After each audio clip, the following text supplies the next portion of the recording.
Our world is loud. Every day, 1,000 voices battle for our attention. Through people and screens, and even from inside, we are pulled in a million different directions by the noise of life. So what do? What could possibly remedy this onslaught of activation? Stillness.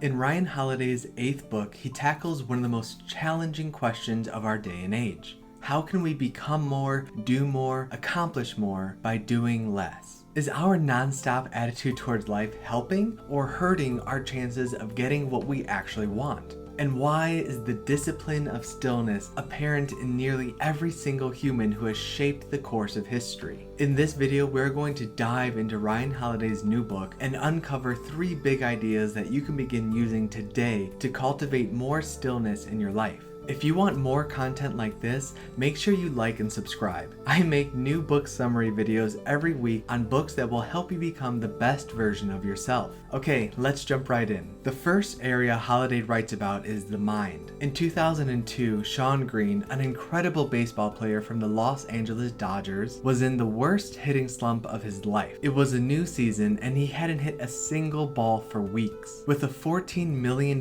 contract on the line, he felt the pressure. In fact, that's all his mind could think about. Expectations, stress, and critics, all weighing down on him and distracting him every time he stood up to the plate. The solution wasn't to work harder or get more training, rather it was to empty his mind. He would repeat the Zen proverb, chop wood, carry water. The point was to stop overanalyzing and just do the work. That is exactly what he did. As a result of his new practice, his slump turned around and he went on to become one of the greatest home run hitters in the history of baseball. It is impossible to hit and think at the same time. A less full and frantic mind will always be more helpful than an overworked one. Learn to make space in and around your mind. On top of this, Holiday provides a number of other tactics for mastering our minds, such as becoming more present, limiting our inputs, slowing down so that we can think more deeply, beginning a daily journaling practice, learning to cultivate silence, and finally seeking wisdom from books and others who exhibit the stillness we desire. After the mind, Holiday moves our attention to the spirit. In 2010, after a seemingly unstoppable rise to success and after solidifying himself as one of the greatest players in the history of golf, Tiger Woods' world came crashing down. The outside persona he crafted of a man who had it all together was only a facade. Inside, he was hurting, and the pain led him to make a number of costly decisions. The truth about his affairs and addictions flooded the media, tearing down everything he had spent years building in a matter of moments. Holiday writes that everybody has a hungry heart. What matters is what we choose to feed it. Much of Tiger's turmoil came from the brutal relationship he had with his father. Earl Woods, Tiger's dad, pushed him incessantly, teaching him that the word enough was a sign of weakness. When in truth, when we learn to find the enoughness that is within all of us, it can become our strongest tool. After a decade of healing, Tiger realized that real happiness comes from within. Once we learn how to cultivate our soul, we can literally accomplish anything. But more importantly, we will need those accomplishments even less. Holiday closes the section with a handful of additional ways we can find stillness in our spirit. Choose virtue. Learn to judge slowly and correctly. Heal our inner child by giving to others what we were never given. Learn to beware our desires. The purpose isn't to have no desire, but to nurture the right desires, ones that don't hurt us while we're wanting them. Bathe in beauty, spend time in nature, get out of yourself, your own problems, and realize how big life really is. Accept a higher power in whatever form fits you.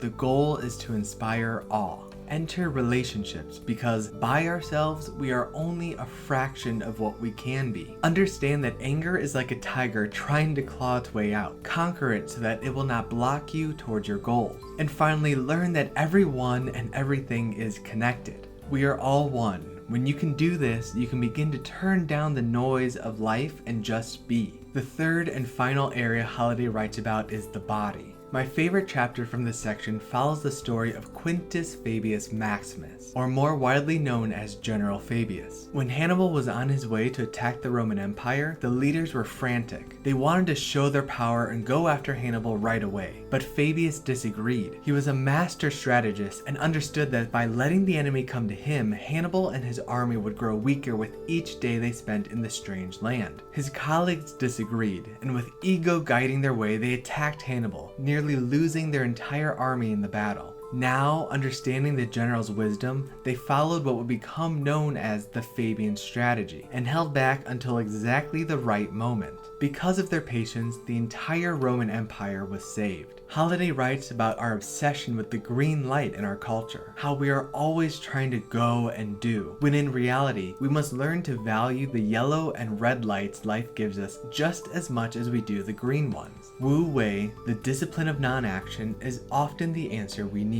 The best in any field are that way, not simply because of what they did, but even more so because of what they chose not to do. Our bodies are precious and limited resource, so if we want to have the energy we need to change our lives and even the world, then there are a few steps we need to take. Build a routine, because when the body is busy with the familiar, the mind can relax. Walk every day. Have less stuff. Don't become a servant to your things. Seek solitude with a purpose. Learn not to work so hard. Remember, the anvil always beats the hammer in the end. Sleep more. If you abuse your body, you are also abusing your mind and spirit. Find a hobby that puts your body in motion. William Gladstone chopped trees, while Winston Churchill laid bricks. Rather than seeing this as something that takes time away from what we want to accomplish, understand our hobby as an investment for our soul. Don't pursue stillness as an escape, rather build a life we don't need to escape from. And finally, trust yourself to act bravely. Your body will know what to do. Holiday has written a beautiful book, and my favorite part was actually the afterword, where he tells the story of a bull that broke into his farm. The animal was very much like our lives are sometimes, frantic, scared, and lost. But rather than rush in and try to change everything, to put the bull back in its proper place, we must be patient and approach it with care and love. Nudge the bull in the direction it should go. Cut off the unhealthy and unhelpful options, and remember that the journey is infinitely more important and more interesting than the destination. Stillness really is the key. Thank you again for watching this summary of Ryan Holiday's new book. Don't forget to hit that like button and subscribe for more videos like this. My name is David, and I will see you next time, my friend.